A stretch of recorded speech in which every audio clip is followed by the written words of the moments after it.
Lemon and lavender, the perfect mix for a kombucha drink. What's going on, Booch heads? Welcome to this week's flavor of the week.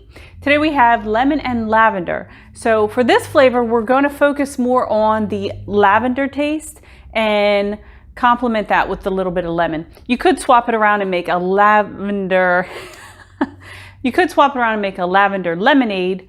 So just to make the adjustments as you need. So to make this, I used a green tea.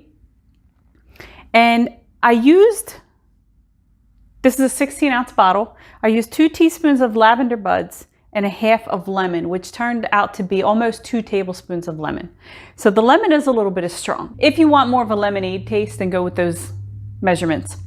If you're looking for more of a stronger lavender taste, add 1 tablespoon of lavender buds and 1 tablespoon of lemon juice.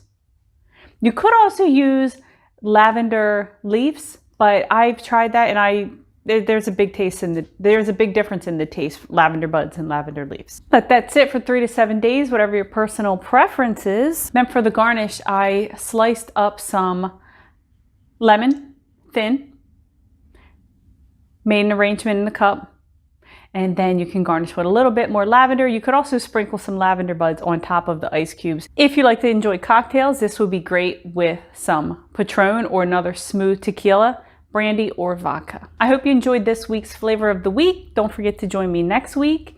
Let me know if you give this a try and how you like it.